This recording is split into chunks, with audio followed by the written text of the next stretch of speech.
मथुरा और गोकुल के बीच में बसा हुआ ये रमन रेती आश्रम, इसी पवित्र मिट्टी में भगवान श्री कृष्ण जी बचपन में खेला करते थे।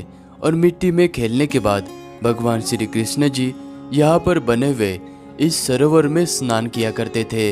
और वो इस जगह पर गौ चराने के लिए भी आया करते थे।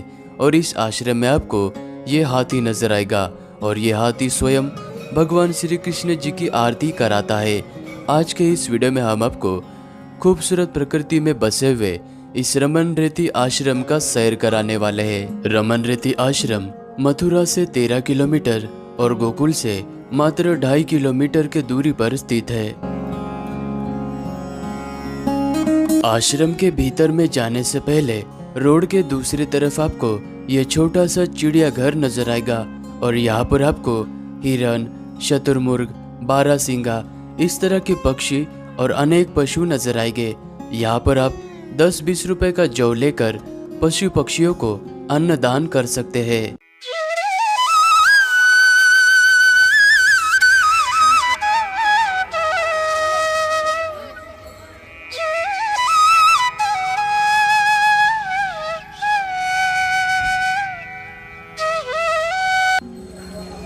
ये रमन रेती आश्रम का प्रवेश द्वार है और प्रवेश द्वार के पास में यहाँ पर जूता घर बना हुआ है। यहाँ पर आप अपना जूता चप्पल रख सकते हैं क्योंकि आश्रम के अंदर जूता चप्पल पहनकर जाना वर्जित है।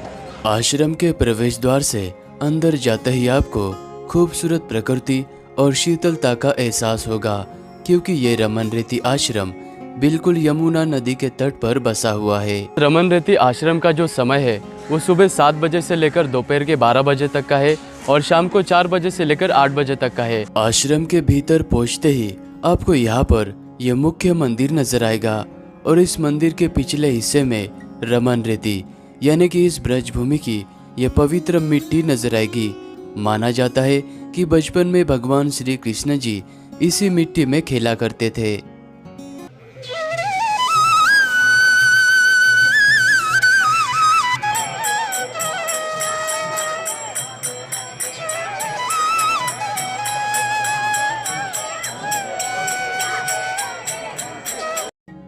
माना जाता है कि भगवान श्री कृष्ण जी बचपन में इसी जगह पर गौ चराने के लिए आया करते थे और वो इसी पवित्र रेत में लोट लगाकर खेला करते थे।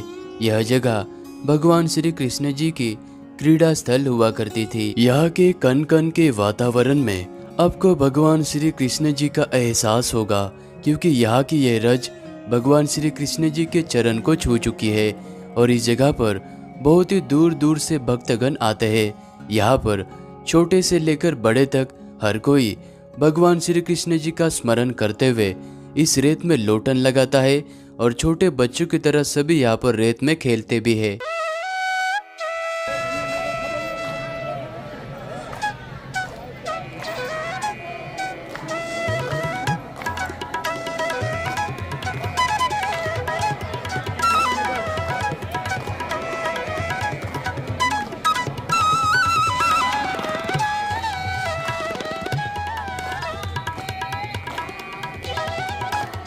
रमन रेती के दर्शन करने के बाद आश्रम के पीछे बने हुए इस खूबसूरत रास्ते से चलते हुए सभी भक्तगण इस रमन सरोवर की ओर स्नान करने के लिए आते हैं।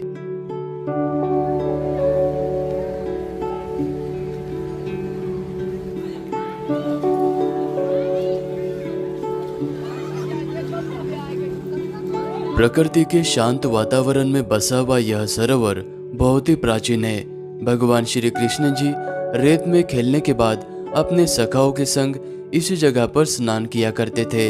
आज भी भक्तगण भगवान श्री कृष्ण जी को याद करते हुए इस सरोवर में स्नान करने के लिए आते हैं। सरोवर के पास में ही आपको ये खूबसूरत सा उद्यान नजर आएगा। इस जगह पर झूला और बहुत ही प्राचीन नक्काशीदार मूर्ति आपको देखने को मिलती है।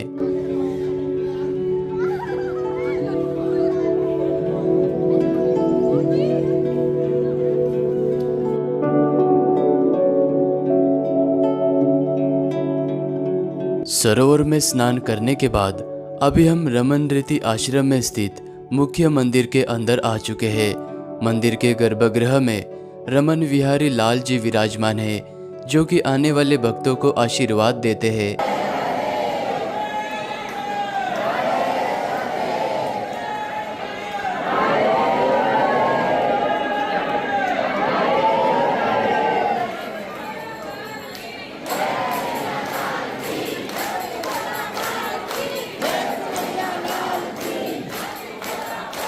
मंदिर के पास में आपको ये हाथी नजर आएगा।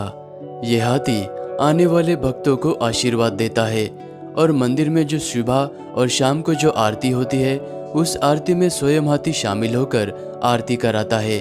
और यहाँ पर साधु संतों के पीछे पीछे ये हाथी पूरे रमन रेती आश्रम की परिक्रमा भी करता है।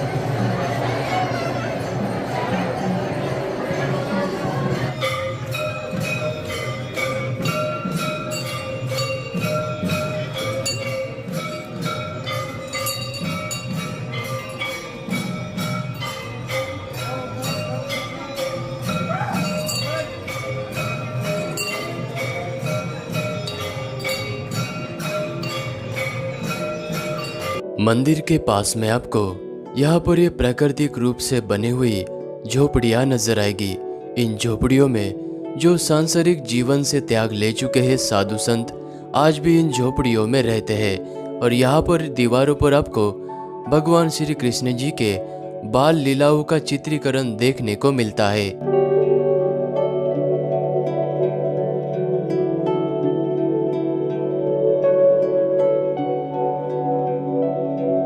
और इस आश्रम में दोपहर के 12 बजते ही यहाँ पर आने वाले भक्तों के लिए प्रसाद वितरित किया जाता है। अगर आप यहाँ पर आते हो तो यहाँ का प्रसाद जरूर लेना।